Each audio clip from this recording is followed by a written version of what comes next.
Hello everyone and welcome back. As you can see, lots of things have changed, including on your shiny armor and elytras. We are now full geared up and enchanted, even though we never went strip mining for diamonds. I think we only mined like 10 ores or so that were exposed in our mines, and we didn't even use these diamonds to craft any gear. Don't worry, I'll show you how I got that armor for free, but admittedly it's a bit dangerous, and actually I discovered a second method that is way easier to get free diamond gear, that I'll show you as well. But before that, we need to catch up with all the things that have happened between the last episode and now. So let's rewind time! If you remember the events of the last episode, we lost our villagers to unlucky circumstances. They got struck by lightning. I mean, what are the chances of that? I decided to keep them as they are still Chris and Stacy. They just look a little different, that's all. And I want to build them a monument or something where they can live forever and we can remember them. But that's gonna be for another time, I have more important stuff to do right now. As for the villager situation, don't worry, as we have a bunch of fresh villagers that I've been busy breeding up from the nitwit. Yeah, that nitwit. Turns out they can breed with other villagers, so they are not that useless. Luckily, there was another villager stuck in his house that survived the events at the desert village. And these two have been working really hard to rebuild their community, which is thriving right now. I've also started planting some crops to have some source of food and to exchange with my villagers as my primary source of emeralds. It works okay, but once again, I discovered a better source of emeralds and even XP, which we'll see in a bit. Other news! I brought back the cats! It was quite easy since they were all sitting in boats. I just had to hunt them some fish, feed them up and drive the boats home. We don't have all the different cat colors yet, but we're more than halfway there already. I also got a horse. He had fallen into the ocean and was floating there helplessly, so I decided to save him. Also, do not ask where I got the leads. Let's just say that a nice merchant decided to kindly give me some leads and leather without asking for anything in return. It is finally time to build our first farms. I've decided on an iron farm first, as it is one of the most useful ones early on. I'm gonna need a lot of iron for hoppers and rails and pistons for the other farms, so let's start with that. However, since 1.21 reduced the size of the spawn chunks and I wasn't sure I understood it properly, I decided to do a simple test. If I drop items in a bunch of chunks around the center one and I leave the area, the chunks that are not part of the spawn chunks will unload, which will also unload the items that are in these chunks and freeze their despawn timer.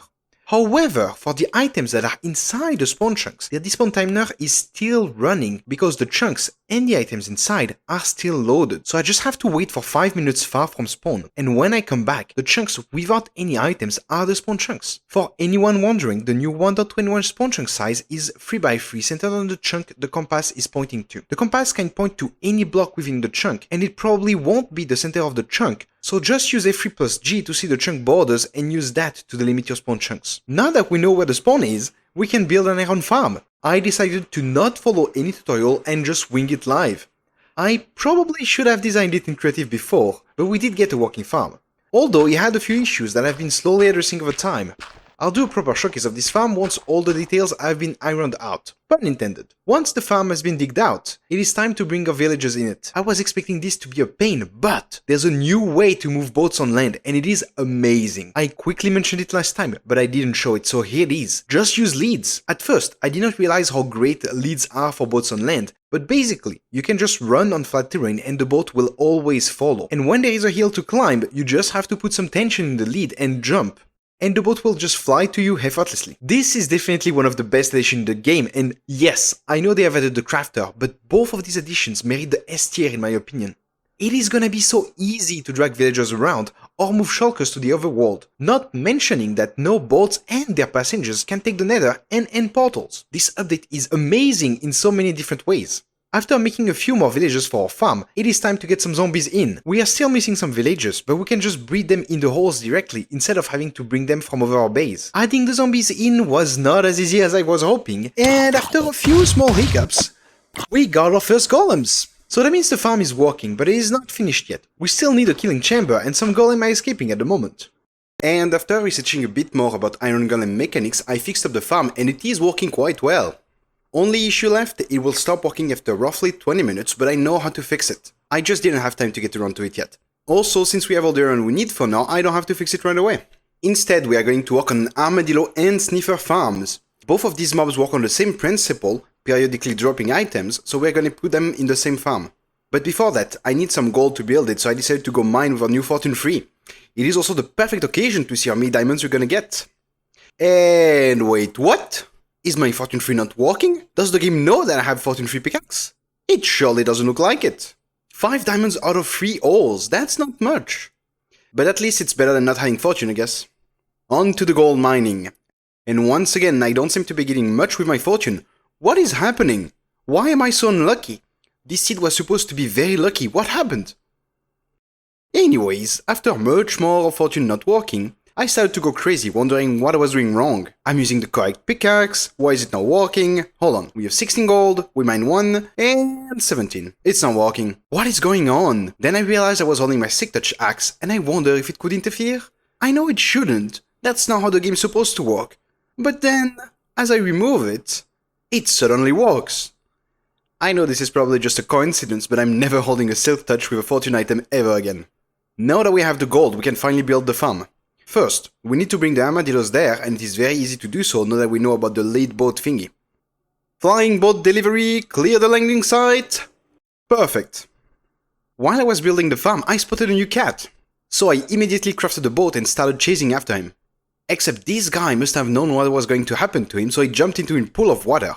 And since cats are not very smart in this game, he was trying to run away from me, not paying attention to the fact that he was drowning. I tried my best to save him, but apparently he really didn't want to come with me, and despite my best efforts, he died. But let's not let this sad moment get the better of ourselves, we still have work to do. We are missing some SoulSand for the Sniffer farm, so we are heading to the Nether. On the way, I can't help but get distracted by some quartz, and play with some piglins. Whoops. Apparently this guy had friends and they got quite pissed that I pushed him in the lava. That guy even stole my armor. I managed to get it back without dying, although I was very close, and after dealing with the other piglins, we can trade with their friends. I just need 1 SoulSand for the farm, and piglins can trade you SoulSand for gold, so I figured I might as well try that since my nether is a big mess and I couldn't find any SoulSand around. But that wasn't a very good idea, cause the piglin decided to give me everything but SoulSand. It's almost like he was doing it on purpose. Well, I did murder all his friend after all. I ended up giving up on him because he was using all my gold for nothing and managed to find a way out of this biome and spotted Bastion. Although, since Bastions are quite dangerous, I clearly don't feel like taking the brutes on right now, I decided not to go just yet. After beating up a rude gas that was sneezing fireballs at me, I decided to go home, and on the way I found an enderman with Nylum, which I need to grow the nether trees on. I don't have Seal Touch so I can't get it myself, but the enderman can drop it. So I pull out the ultimate weapon, the boat, to kill him safely. Boats are so powerful against monsters, it's crazy. So we couldn't find a SoulSand, but I decided to build a farm no matter what. I can always add a SoulSand later on. The farm is quite simple. Just a hopper minecart going under the pen, gathering all the items that were dropped, and then this minecart gets yeeted so we can collect the items and place the minecart back on its track. If you have never built a minecart yeeter, they are very good to quickly empty a minecart and you should use them. There is a lot of designs out there, but this one is from Inspector Talon, aka the minecart guy. Link to the video will be in the description. By the way, I discovered that Mojang finally allows us to craft dispensers with a damaged bow. I've been waiting for this for so long. The crafting book doesn't detect it though, so it won't show you that you can craft the recipe, but the crafting table will still accept it, which is all that really matters. And our Sniffer family is expanding! How marvelous! Once again, I was missing some materials, so we go out to get some ice. On the way, we spot a flying ship. It is the first time I see one completely out of the water, and it's quite funny. I mean, it is without doubt the worst captain I've ever heard of. Back to the farm, and after some real troubleshooting,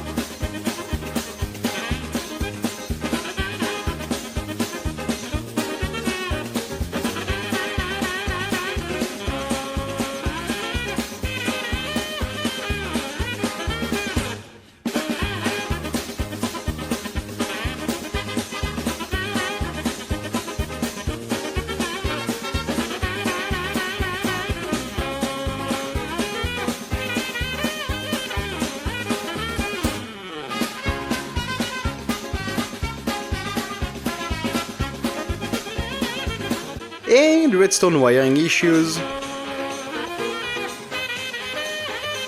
We have a working farm. All that is missing is the item elevator, for which I still don't have my SoulSand. But do we really need SoulSand? All we need is to make the item float to the top. And yes, a bubble column would make them go really fast, but we can also just let them float. You do need full source block for items to float, they won't float in falling water, it needs to be source block. But that problem is easily solved with some kelp, and we now have a slow but working item elevator. And we can see the first item coming up. Now that the farm is working, it is time for me to fight the Ender Dragon. I've been wanting to get my hands on the elytras for a while now, so we can go on and explore the world to find a good place for our base. Which means we need to kill the dragon. And it's also where we're gonna get our 3 diamond armor from. First, we need to find blaze rods and the pearls. I'm currently trying to locate a fortress like speedrunners do by using the F3 menu and trying to detect the mob spawner. Which I do detect, but I don't know if it really is a fortress or if there is a spawner in the bastion we found earlier. On the way, I kill a few endermans with my boat, and I really recommend this, as it makes it very easy to take them out without taking a single hit. You can also push the boat into them instead of making them walk into the boat, which might be easier sometimes. If you sprint attack a boat, it will nudge it. It's that simple. Boats really are the best item in the game, and you can even use them to do that. Yoo-hoo!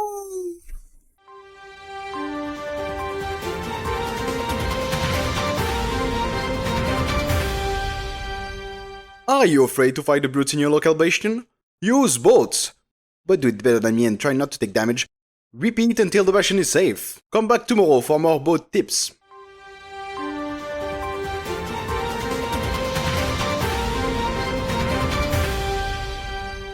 However, that's not what we're here for. We are looking for a blaze spawner.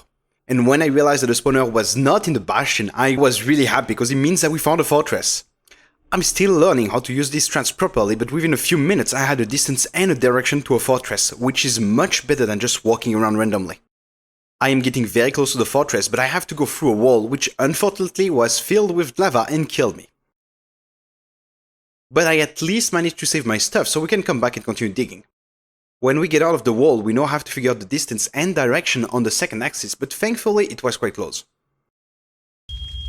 This is fine. And after digging another wall, we finally see that fortress. I tried to dig directly into the spawner, but I must have done my math wrong and I can't find it. I think I was simply like one chunk off and I should have kept trying, but I got attacked by more lava and it scared me a bit. Also, this technique does not give you any information about the height, so I did not know if I should dig up or down. I decided to just bridge to the fortress since it looks like the spawner is close to the entrance, but I quickly gave up on that idea when I hear a blaze shooting at me. I get set on fire, but thank God I did not fall. It would have been pretty bad. We are going in with a safer way. The blaze is shooting at us, but is not really a threat anymore. And just like that, we find our blaze spawner. And we actually got 2, because this is not the one I detected, which means that there is another one closer to that wall. And there it is. While they are quite close, they are unfortunately not close enough for us to do a double spawner farm. We go back to our road collection, where I almost died so many times I didn't even bother counting. Eventually I do get killed, but once again, I get everything back. I don't know how many times I've died in this world so far, but it for sure is way more than I would like. After farming the rest of our blaze rods, we just need to grab some nether warts while we're here, and you are kidding me. Of course there has to be lava on my nether wart. Well, at least I still get some, and I also get my SoulSand. Now it is time for us to go home and oh my god! I nearly died there. It really is a good thing we are not playing hardcore, because I would have a heart attack every 10 minutes. So for real this time to go home and wait a second! What is that tree? That's the trunk of the tree, and it has like one leaf over there, and that's it. It's a 3-block tree. That's literally the smallest tree I've ever seen. Anyways, now that we finally have SoulSand, we can finish the farm for real. We now have our first 2 farms operational and all the resources we need to fight the dragon, so it is time to stop slacking and get these elytras. But before that, let me show you what I meant earlier about getting 3 diamond gear as well as emeralds and XP without much effort. I'm gonna show you the best way right away, and we'll see later on in the video the more dangerous way. So for all those wondering what do I mean by 3 diamond gear, well, it simply happens down this hole. With these guys. So what we have done here is just a bunch of villagers, as you can see, but we have different jobs, like some of them are the librarians with selling us the books we need, and over here we have the interesting guys. These guys with the blaze furnace, I don't even know what the name is, I think they, oh, the armor, there we go. These guys are the ones you're interested in, because they sell you diamond gear. Like, with ancients, like, we don't really care about the ancients, but 3 diamond gear, literally for emeralds. All we have to do is get emeralds. And the best part is, they even give you emeralds for iron. So if you, like me, have an iron farm, you can just simply get the iron from your farm, put it into ingots, and just trade it. And look at this, look at all the XP I'm getting. I'm level 42 and I got damage XP. Trading with villagers is a good source of XP, and this trade is easy to get and has a lot of usage, so you get a lot of XP out of it. So that's basically what I've been doing every time I lose my armor. I just come back here, sell my iron, get some emeralds and levels, buy the armor, enchant it with the books from the librarians, and that's it. We're back to full gear. But that's not all, because yes, the armor is important to get your armor back, but you can also get your tools back. So with the smithing table, You can get shovel, pickaxe, and have another one here, which is the hoe. Yeah, you can have pickaxe, shovel, and hoe all in one. And if you need your sword and axes, you can use them with the grindstone. So you can basically get any piece of armor or tool with villagers only, just for emeralds. Imagine that, you don't need any diamond to craft anything, only the enchanting table, that's the only diamonds you really need to find. The rest you can just get it for free from these guys. And it's not very hard to obtain, you just need 2 villagers, you can start breeding them by giving them like carrots or potatoes or whatever.